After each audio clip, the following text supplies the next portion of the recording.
You want to support Roland Martin Unfiltered? Be sure to join our Bring the Funk fan club. Every dollar that you give to us supports our daily digital show. There's only one daily digital show out here that keeps it black and keep it real. As Roland Martin Unfiltered. Support the Roland Martin Unfiltered daily digital show by going to RolandMartinUnfiltered.com. You can make this possible. In Alabama, protesters were in Birmingham trying to take down these Confederate statues.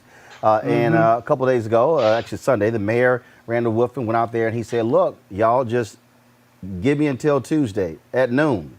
Well, around 10 o'clock on Monday night, this huge Confederate statue in Lynn Park came down. Thank goodness. Joining us right now is Mayor Randall Woodfin from Birmingham. Scott, a fellow Alpha. Just to want to let you know that. Mayor Woodfin, glad to have you. Scott, you look Kappa. Scott, no Kappas, can't talk right now. Mayor Woodfin, glad to have you on the show. First and foremost, them Republicans in Alabama don't like you right now because you took down one of their statues. Let me tell you, I believe we did the right thing. I want to remind people that the city of Birmingham was not even a city during the Civil War. The city of Birmingham was founded in 1871. I think the other thing to remember is that there's a lot of revisionist history here.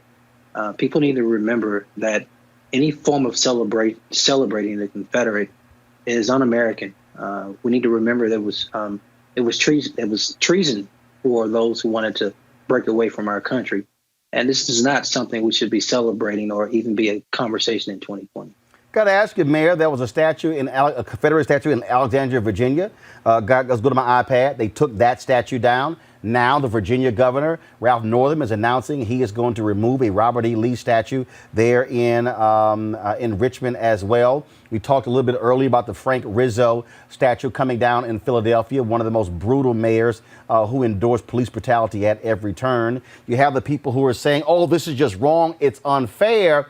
No, Mayor, what I say is this is where black folks are saying we have had to tolerate his story all of these years.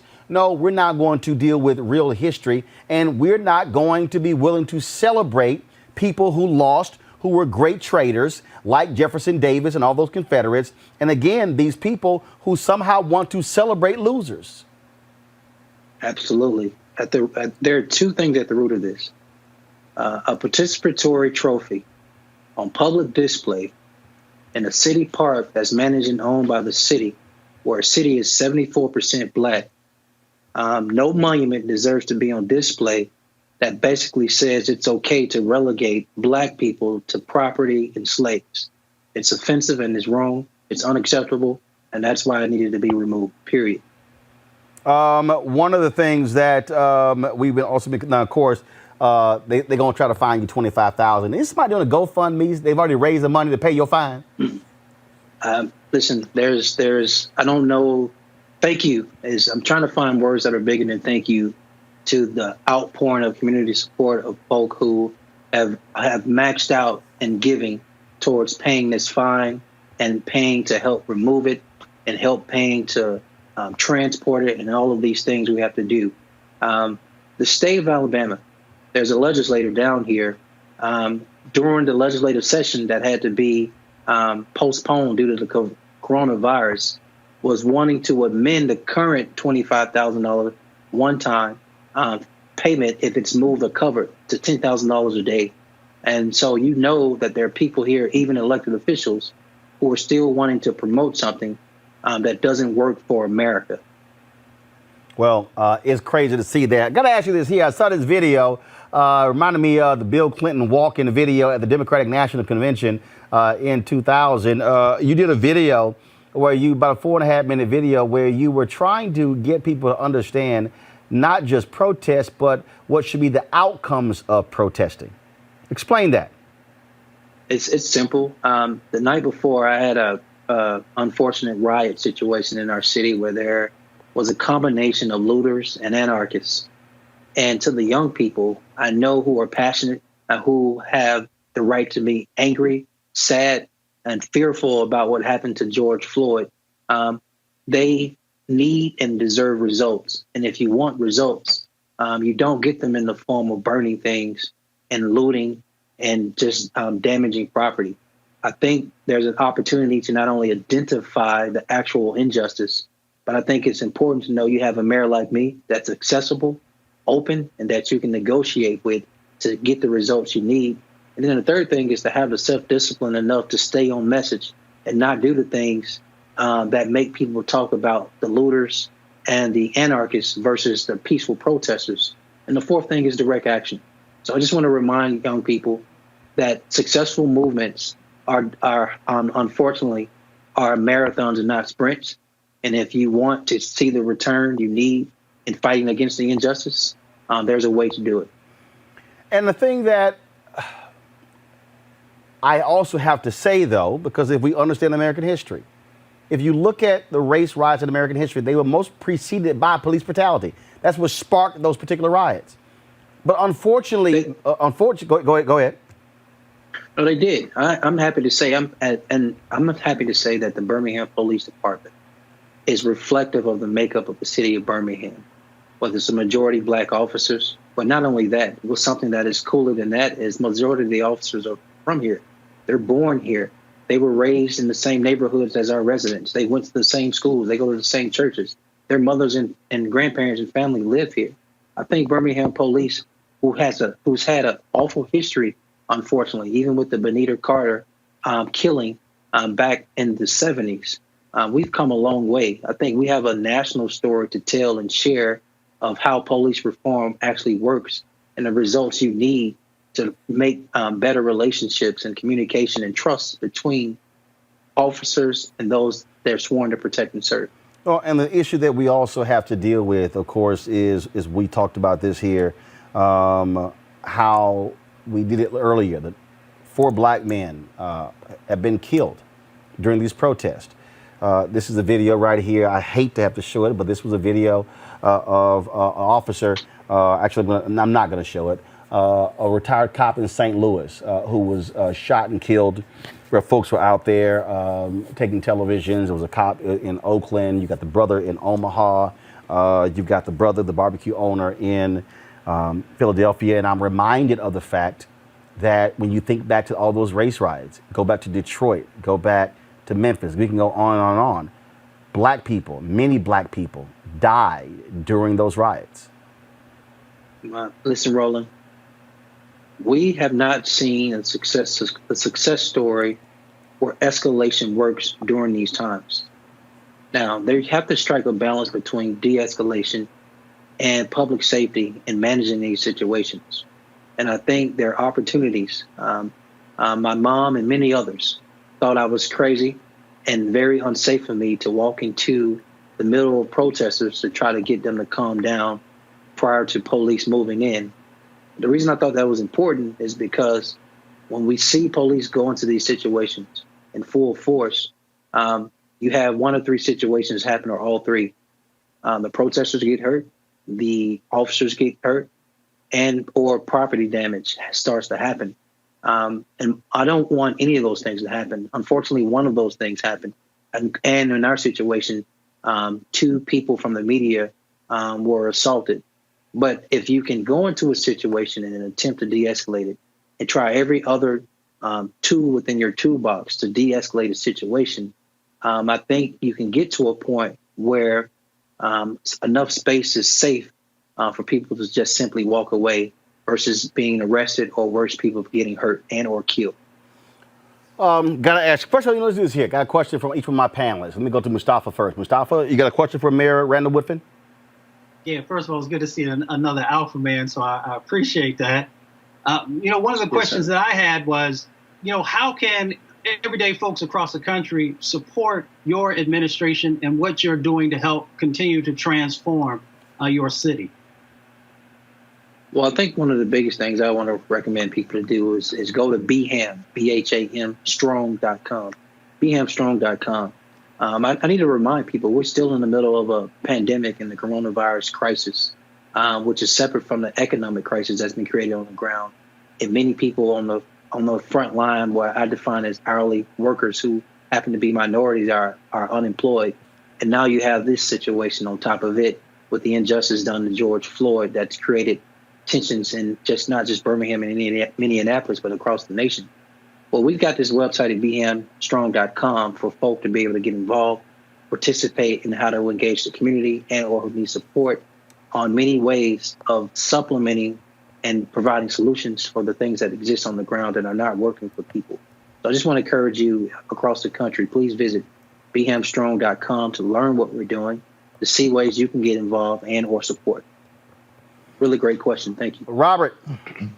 Mayor, I'm also here in Atlanta, and one thing that is very important is, as you were saying, the composition of that police department matching the composition of the city. Can you talk a little bit more about the importance of community policing and efforts that you've made to ensure that people that police officers aren't driving from those suburban counties from 60, 70 miles away to police communities, but rather are entrenched in neighborhoods, and how that provides better service? Well, listen, it's extremely important. I think community policing, what you realize is this: enforcement is not the only way to decrease crime, and is definitely the opposite of building trust. If police engagement only deals with enforcement, the two other arms that support enforcement are prevention measures as well as reentry measures. And I think on the community policing end, it's important to engage young people. It's important to engage the residents on your beat. It's important for officers to get out of your vehicle. It's important to talk with the residents and communicate with them prior to if there's ever a crime. And I mean that in two ways. The first way is if you are in a position that you know the residents on your beat, you're more likely to be able to de-escalate a situation. But if a crime does occur through community policing, and because trust has been built, you're more likely to get intel and the opposite of the no snitching culture, because police are actually interacting with people who live there, and it's not just through enforcement. So community policing is a model I would suggest for any mayor in the country, for any police chief in the country to embrace, because it's the quickest way to build more trust between police officers and the community they serve. Kappa?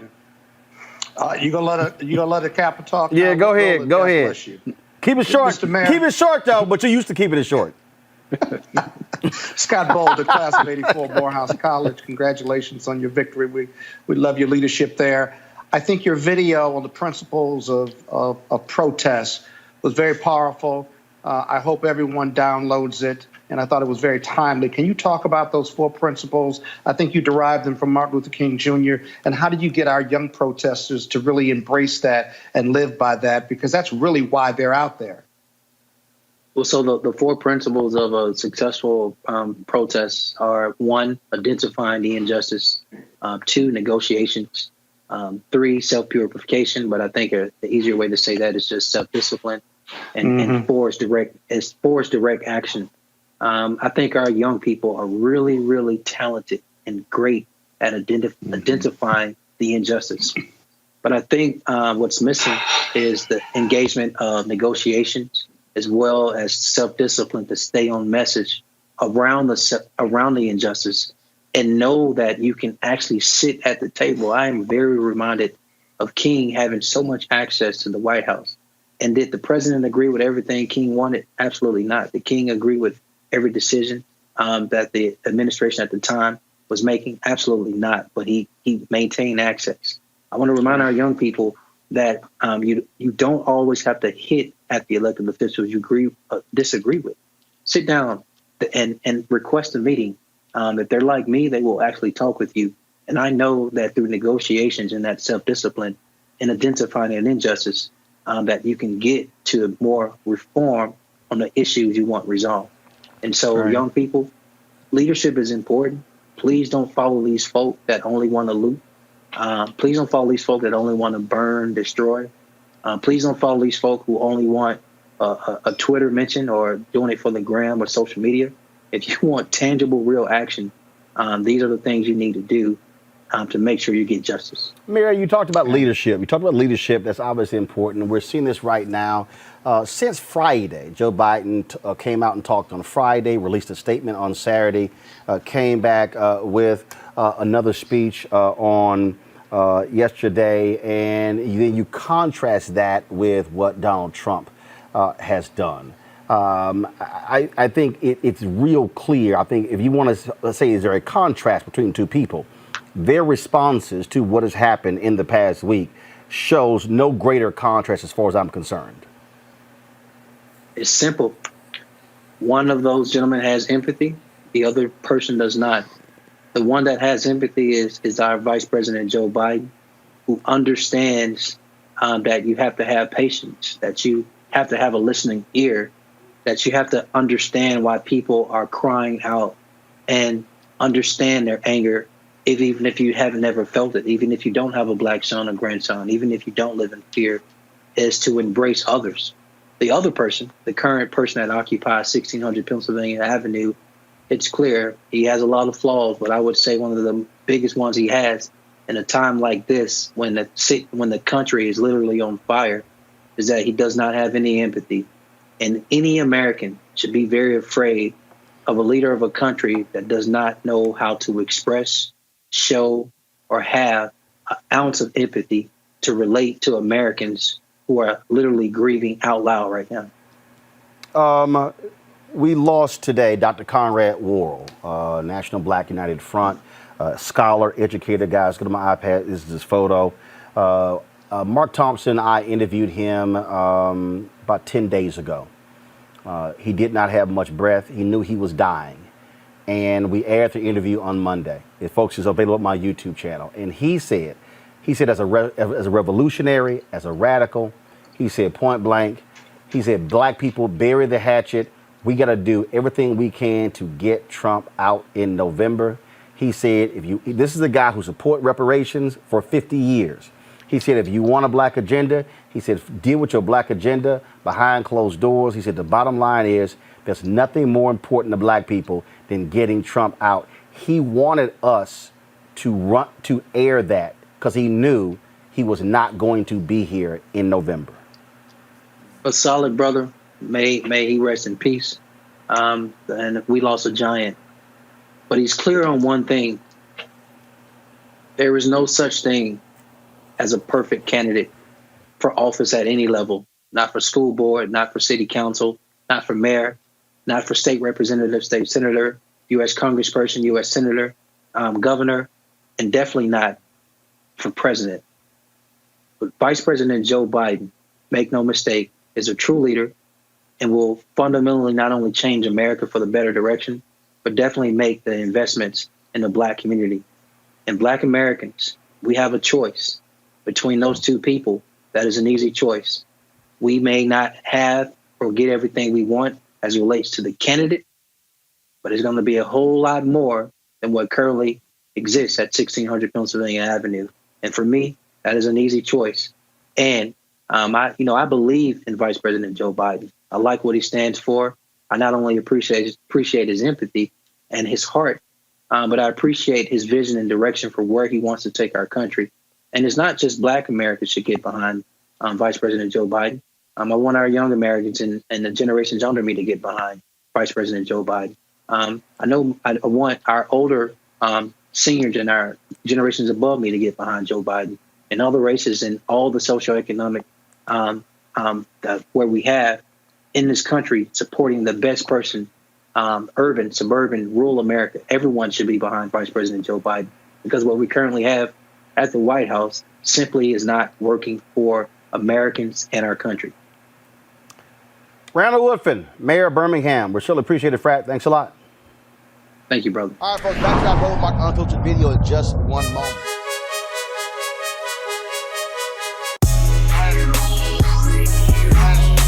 These amazing headphones here, black-owned company. Of course, we had on the show talking about it. These are 360-degree 4D headphones. Gamers love them, but you can also talk. They're Bluetooth. The sound is amazing. I'm telling y'all, I got a lot of headphones. I really love these headphones. And so for our viewers, and let me tell y'all something. Y'all have been amazing supporting this black-owned company. It's been great. Here's the code. If y'all want to buy these headphones or you want to buy the virtual reality headset that they have on sale, pull the code up, please. Use this code, RMVIP2020, RMVIP2020. Go to Ceek.com, CEEK.com. See, y'all, we support black-owned businesses here. That's what we do.